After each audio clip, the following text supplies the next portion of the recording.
বাড়ি গাজল মসজিদ পাড়ায়, গাজল ব্লকের অপোজিটে। এবং আমি 2021 সরকারিতে নিট পরীক্ষায় বসেছিলাম এবং সেখানে উত্তীর্ণ হয় 612 মার্ক পেয়ে উত্তীর্ণ হয়েছি। অল ইন্ডিয়া র্যাঙ্ক 14,205 হয়েছে। এবং পরীক্ষা দিতে গিয়ে যে যে সংঘর্ষ করতে হয়েছে তার পিছনে আমার বাবা মা আমায় খুব সাহায্য করেছে। তার সাথে সাথে দিরাশা এবং আলামিন মিশন খড়গপুর যখন আমি কোচিং নিয়েছিলাম, তারা অনেকভাবে আমাকে সাহায্য করেছিল। এবং সাহায্যের সাথে পাশাপাশি আমার মধ্যে মোটিভেশন আনার জন্য আমার বাবা মা আমাকে সবসময় সাহায্য করতেন, আমার পাশে থাকতেন এবং আমাকে বলতেন যে পড়াশোনা করো, ভালো জায়গায় যেতে হবে, আমাদের পরিবারকে একটু আগিয়ে নিয়ে যেতে হবে। আমার পরিবারের মধ্যে আমি প্রথম যিনি এত উচ্চ মাধ্যমিক পাশ করার পরে এরকম জায়গায় এসেছি। এছাড়াও আমার আগে পরিবারে কেউ উচ্চ মাধ্যমিক পাশ করেন। তো ওই দিক থেকে আমি একটু নিজেকে আনন্দ উপভোগ করছি, কারণ আমি নিজের পরিবারের জন্য আমি নিজেকে কিছু প্রতিষ্ঠিত করতে পারবো এবং কিছু করতে পারবো, এটাই আমার ইচ্ছে। ইনজামুল হক গাজলের বাড়ি, খুব দরিদ্র পরিবারের ছেলে। এবছর সর্বভারতীয় নিট পরীক্ষায় র্যাঙ্ক করেছে 14,205 এবং সে পেয়েছিল 612। এবং আমাদের দিরাশার পক্ষ থেকে এরকম একটি পরিবারের ছেলে সর্বভারতী এরকম র্যাঙ্ক করেছে, তাতে আমরা খুব খুশি।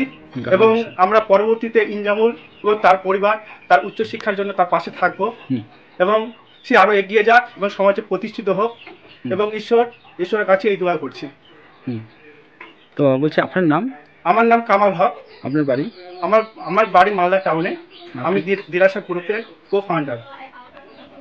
নিট পরীক্ষায় অল ইন্ডিয়া 612 নম্বর পেয়েছে আর হচ্ছে র্যাঙ্ক করেছে 14,205।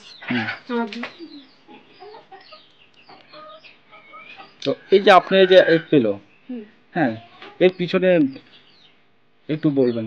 আমার ছেলে খুবই কষ্ট করে এই পেয়েছে, এই সফলতা অর্জন করেছে। খুবই আমার দরিদ্র পরিবার, আমরা অনেক কষ্ট করে বাচ্চাকে আমার ছেলেকে পড়াশোনা করেছি।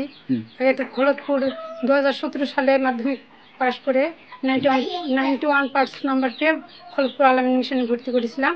তারপরে 2019 সালে উচ্চ মাধ্যমিক দিয়েছিল। কত নাম্বার পায়? 401 আর র্যাঙ্ক করেছিল 80% নাম্বার পেয়েছিল। আর হচ্ছে তারপরে 1 বছর খড়গপুর আলামিন মিশনে কোচিং নিয়েছিল নিটের জন্য। তারপর লকডাউন পড়ে গেল, লকডাউনে আর যেতে পারলো না।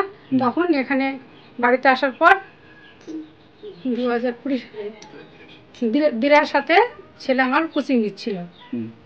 তো এখান থেকে আমার ছেলে সফলতা পেয়েছে। এটা তো আমাদের খুবই খুশি, খুবই আনন্দ। আমাদের মা বাবার স্বপ্ন পূরণ করেছে আমার ছেলে, এটাতে অনেক আমরা খুশি। আমার স্বামী খুবই দরিদ্র, চায়ের দোকান করতো।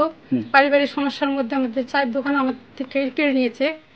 আমরা খুবই অসহায় ছিলাম, খুবই অসহায় থেকে আমার ছেলেকে আমি এত দূর নিয়ে যেতে পেরেছি, সেটা আমি অনেক খুশি। কি নাম আপনার ছেলে?